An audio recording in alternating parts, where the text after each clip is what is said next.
안녕하세요 여러분. 노마드의 미술사 이야기, 미술사는 조롱의 역사였다.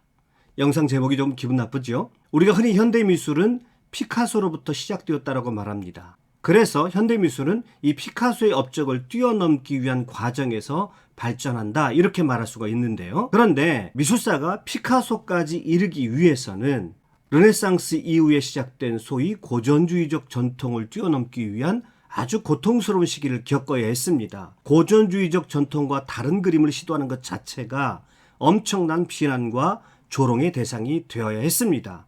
이 비난과 조롱은 특히 인상주의자들에게 집중되곤 했는데요. 인상주의 하면 19세기 중반 프랑스에서 시작된 미술사조로 지금도 가장 많은 사람들로부터 사랑을 받는 작품들입니다.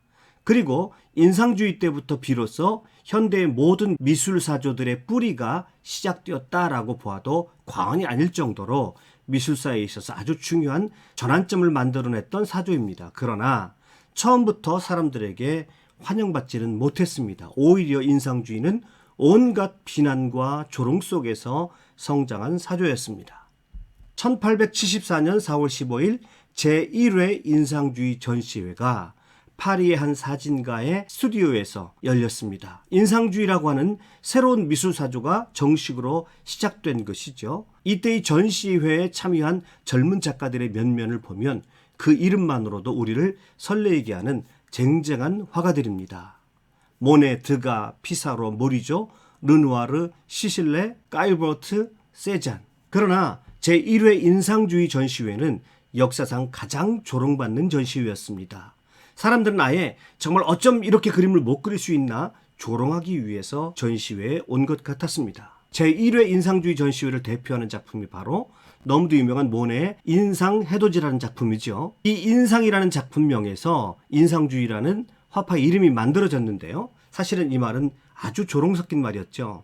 당시 한 비평가가 한 신문에 인상해돋이에서 따온 인상주의 전시라는 이름을 붙이고 맹비난을 퍼부었습니다. 조잡하고 성의 없는, 그림을 그리다 만 것 같은 인상만 남은 그림이다라는 뜻으로 비난한 것이죠. 특히 이 작품에는 악평이 덧붙여졌는데요. 얼마나 자유로운가, 얼마나 쉽게 그렸는가, 유치한 벽지도 이런 바다 풍경보다는 더 잘 다듬어진 것이리라, 이렇게 악평을 쏟아부었습니다. 이런 조롱이 이어집니다. 오페라하우스 화재 이래로 또 참사가 벌어졌다. 바로 인상주의 전시가 그것이다. 여자도 끼어있는 정신병자들의 전시회는 물감을 대충 발라놓고 거기다 서명을 남겨놓았다. 이는 정신병자들이 길에서 돌멩이를 주워서 보석이라고 우기는 것과 같아. 아예 정신병자들이라고 조롱을 퍼붓고 있습니다. 여기서 여자가 포함되어 있다는 것은 여류화가 모리조를 가리키는 것입니다. 이런 상황을 다 지켜보았던 소설가 에밀 졸라가 그의 걸작이라는 소설 속에서 당시의 상황을 이렇게 재현해 놓았습니다. 그들의 웃음은 숙녀들의 손수건으로 막을 수 없었고 신사들은 배꼽을 쥐고 더 큰 웃음을 터뜨렸다. 이렇게 퍼지는 군중의 웃음은 오락이 되었고 별것 아닌 것에 폭소를 터뜨리고 아름다운 것 못지않게 따분한 것에도 즐거워했다. 에밀 졸라는 그의 작품 속에서 전시회의 조롱 섞인 분위기를 이렇게 표현하고 있는 겁니다. 그런데 이 인상주의 전시회가 열리기 10여 년 전에 파리 시민들의 공적이 되다시피 한 두 작품이 있었죠. 바로 에두아르 마네의 폴바듀의 점심 식사와 올랭피아가 그것입니다. 이 두 작품은 인상주의의 선구적 작품이라고 말할 수 있는데요. 이 두 작품은 미술사 전체를 통틀어서 가장 많은 비난과 조롱을 받았을 겁니다. 1863년 소위 낙선전에서 풀바듀의 점심 식사가 전시되었을 때 사람들은 왜 여신이 들어갈 자리에 웬 창녀가 들어가 있냐고, 이것은 예술이 아니라 외설이라고 조롱을 했습니다. 그리고 사람들은 이 그림을 보면서 도대체 이 그림이 말하고자 하는 것이 무엇인지를 모르겠다라고 고개를 저었습니다. 신화의 내용도 역사도 아니고 성서 이야기도 아닌 그냥 부끄러움을 모르는 벌거벗은 여인을 그려놓은 외설적인 작품이라고 조롱을 쏟아부었습니다. 1865년 올랭피아가 전시되었을 때 사람들의 비난과 조롱은 광기에 가까웠습니다. 누가 보아도 거리 여자처럼 보이는데 고개를 들고 관객들을 빤히 쳐다보는 저 눈빛을 사람들은 견딜 수 없어 했습니다. 만해의 작품들은 신화나 영웅들이 아닌 당시대 사람들과 일상을 그려낸다는 점에서 사실주의적인 흐름 속에 있었습니다. 이런 사실주의적인 흐름은 화가 쿠르베에게서 시작된 것이었습니다.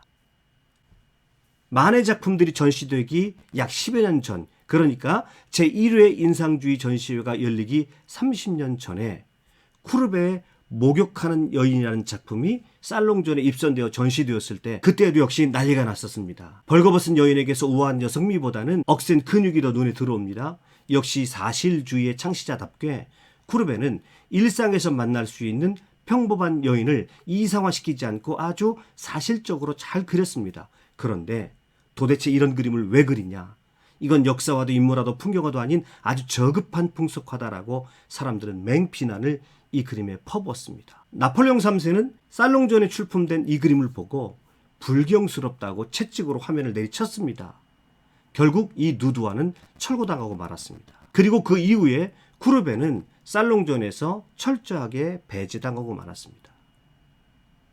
1852년 살롱전에 목욕하는 여인들, 1863년 소위 낙선전의 풀바두의 점심 식사, 1865년 살롱전의 만의 올랭피아, 1874년 제1회 인상주의 전시회의 모네 해돋이.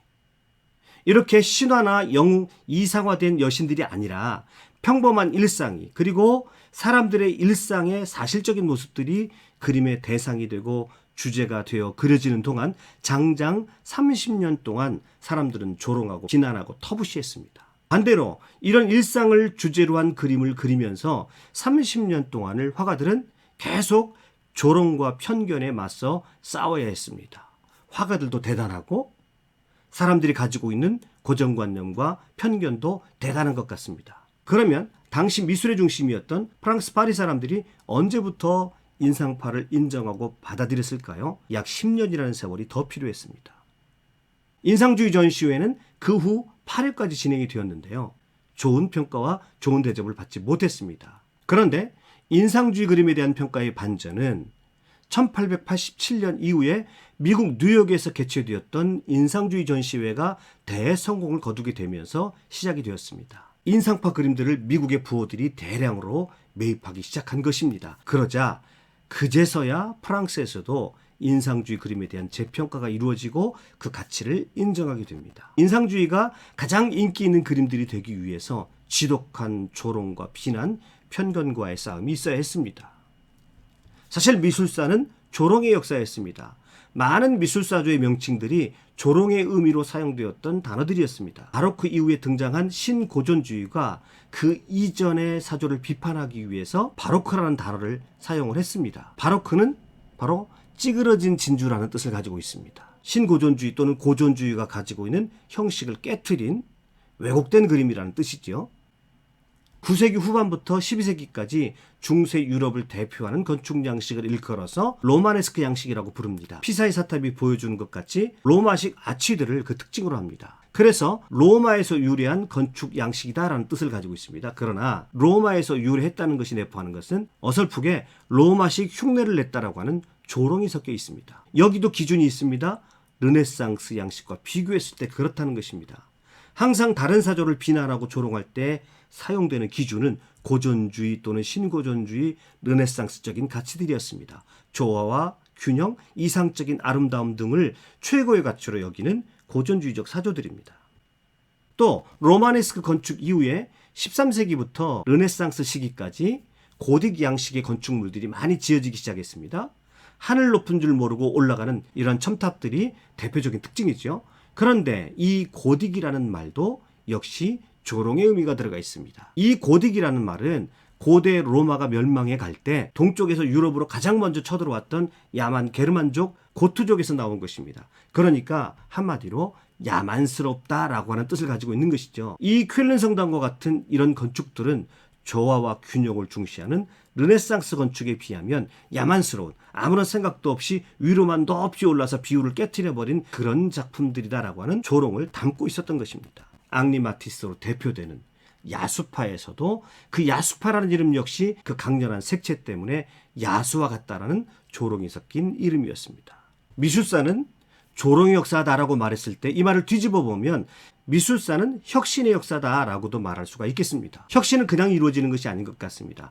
고정관념과 편견에 사로잡힌 사람들의 엄청난 비난과 조롱을 뚫고 굴하지 않는 용기로 지속적인 시도를 통해서만 혁신은 일어날 수 있는 것 같습니다. 오늘 영상이 다양한 울림을 여러분들의 삶에 주었으면 좋겠습니다. 오늘도 영상 끝까지 시청해 주신 여러분의 삶에도 늘 새로운 혁신이 일어나기를 소망합니다. 감사합니다.